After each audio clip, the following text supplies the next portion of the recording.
একটি ছোট্ট গ্রামে একজন শিশু তার মায়ের সাথে থাকত। তার নাম ছিল আয়ান। আয়ান খুবই ভালো ছেলে। একদিন সে দেখতে পেল তাদের গ্রামের সবাই রমজান নিয়ে আলোচনা করছেন।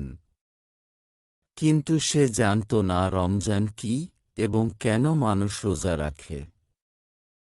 তার মা একদিন সকালে তাকে বললেন, আয়ান, আগামীকাল থেকে রমজান শুরু হচ্ছে। এটি আল্লাহর রহমতপূর্ণ মাস। আমরা রোজা রাখব এবং আল্লাহর কাছে বেশি বেশি দোয়া করব।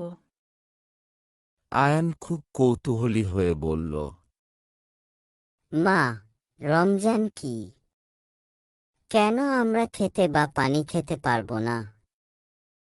তার মা হেসে উত্তর দিলেন, রমজান হলো আল্লাহর পক্ষ থেকে আমাদের জন্য একটি বিশেষ মাস, যখন আমরা ভুক্তভোগীদের জন্য সহানুভূতি প্রকাশ করি এবং আল্লাহর কাছে বেশি বেশি দোয়া করি। রোজা আমাদের আত্মশুদ্ধি, ধৈর্য এবং আল্লাহর প্রতি ভালোবাসা বাড়ায়। পরের দিন রমজান শুরু হল এবং আয়ান তার প্রথম রোজা রাখার প্রস্তুতি নিল।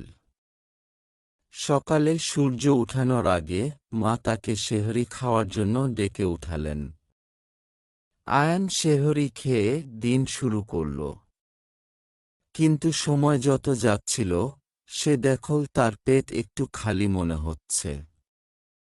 প্রথমে তার একটু কষ্ট হতে লাগল, কিন্তু সে মনে মনে বলল, আল্লাহ আমাদের শক্তি দেন, আমি শেষ পর্যন্ত রোজা রাখতে পারবো, সেই রহমত আমার উপর দান করুন।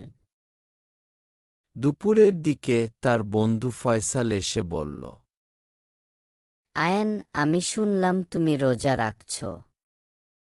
এটা অনেক কষ্টকর। আয়ান হাসি মুখে বলল, হ্যাঁ, আমি রোজা রাখছি। আমি জানি আল্লাহ আমাদের সাহায্য করবেন। আর আমার মনে হচ্ছে এই রোজা রাখার মাধ্যমে আমি অনেক কিছু শিখতে পারবো। তারপর দিন শেষে সূর্যাস্তের সময় আয়ান অনুভব করল তার সারা দিনের কষ্ট আল্লাহর রহমতের মাধ্যমে সান্ত্বনা পেয়েছে।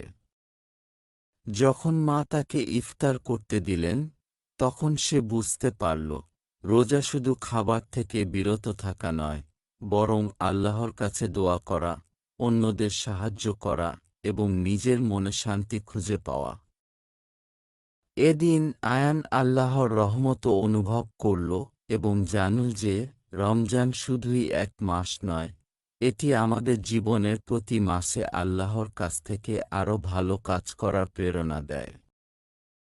এই গল্পটি শিশুদের শেখাবে যে রমজান শুধু এক মাসের উপবাস নয়, বরং এটি আমাদের আত্মা, ধৈর্য এবং সহানুভূতি বৃদ্ধির একটি বিশেষ সময়।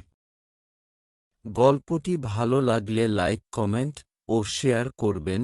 এরকম সুন্দর ও শিক্ষণীয় ইসলামিক ভিডিও পেতে আমাদের চ্যানেলটি সাবস্ক্রাইব করে আমাদের পাশে থাকবেন। ধন্যবাদ।